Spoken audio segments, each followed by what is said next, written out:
Welcome back to our YouTube channel. അപ്പോൾ ഇന്ന് നമ്മളൊരു സിമ്പിൾ റെസിപ്പി ആയിട്ടാണ് വന്നിരിക്കുന്നത്. വേറൊന്നുമല്ല, പെട്ടെന്നൊരു 45 മിനിറ്റ് കൊണ്ട് എങ്ങനെ ഒരു ചോക്ലേറ്റ് കേക്ക് ഉണ്ടാക്കാമെന്നാണ് കാണിക്കാൻ പോകുന്നത്. അപ്പോൾ എൻ്റെ വീഡിയോ ഇഷ്ടപ്പെട്ടാൽ ലൈക്ക്, ഷെയർ ആൻഡ് സബ്സ്ക്രൈബ് ചെയ്യുക. ഇതുപോലെ ഒരു ബൗൾ എടുക്കുക. അതിലേക്ക് 1 കപ്പ് മൈദയാണ് ഞാൻ ഇവിടെ എടുക്കുന്നത്.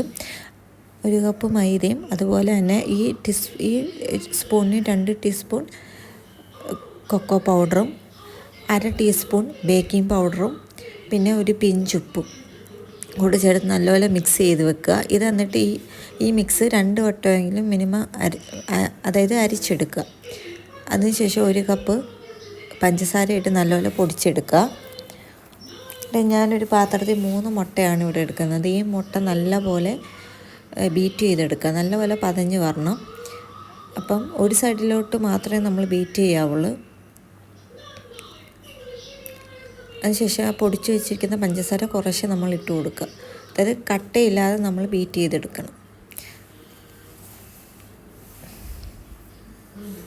ഇതിലേക്ക് വേണം നമ്മൾ മിക്സ് ചെയ്ത് വെച്ചിട്ടുള്ള അരിച്ച് വെച്ചിട്ടുള്ള മിക്സ് എല്ലാം കൂടെ ഇട്ട് നമ്മൾ അടിച്ചു കൊടുക്കാൻ. അതിലേക്ക് കുറച്ച് പാലും അതുപോലെ തന്നെ കുറച്ച് വെജിറ്റബിൾ ഓയിലും പിന്നെ വാനില എസൻസും ചേർക്കുക.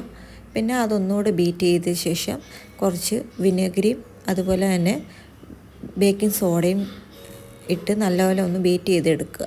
നമ്മുടെ ബാറ്റർ ഇവിടെ റെഡി ആയിട്ടുണ്ട്. അതിന് ശേഷം ഓവൻ പ്രീഹീറ്റ് ചെയ്യുക. ഇതിന് 180 ഡിഗ്രി 10 മിനിറ്റാണ് ഞാൻ ഇവിടെ ഓവൻ പ്രീഹീറ്റ് ചെയ്യുന്നത്. നമ്മൾ ബാറ്റർ റെഡി ആയിട്ടുണ്ട്. ഈ ബാറ്റർ നമ്മൾ ഇതുപോലെ ഒന്ന് ടാപ്പ് ചെയ്ത് കൊടുക്കുക, എങ്കിലേ ബബിൾസൊക്കെ ഒന്ന് പോകത്തുള്ളൂ. നമ്മുടെ ഓവൻ പ്രീഹീറ്റ് ആയിട്ടുണ്ട്. ഇനി അതിലോട്ട് ഒരു റാക്ക് വെച്ചിട്ട് നമ്മുടെ ബാറ്റർ എടുത്ത് വെക്കുക.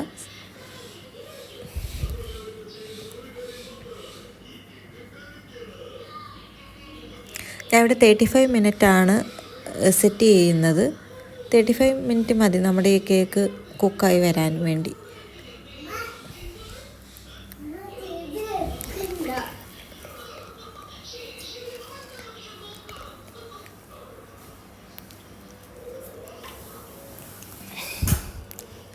മിനിറ്റ് സെറ്റ് ചെയ്ത് കൊടുക്കുക. ഇപ്പോൾ കുക്കാകാൻ തുടങ്ങിയിട്ടുണ്ട്. അങ്ങനെ നമ്മുടെ കേക്ക് ഇവിടെ റെഡി ആയിട്ടുണ്ട്. നമ്മൾക്ക് ഇതൊന്ന് കട്ട് ചെയ്ത് നോക്കാം. കാരണം ഇത് കാണുമ്പോൾ തന്നെ അറിയാം ഭയങ്കര ഫ്ലഫി ആയിട്ടുള്ള ഒരു കേക്കാണ്. സ്പോഞ്ച് പോലെ തൊടുമ്പം തന്നെ സ്പോഞ്ച് പോലെയാണ് ഇരിക്കുക. ഇത് കുട്ടികൾക്കൊക്കെ കൊടുക്കുക.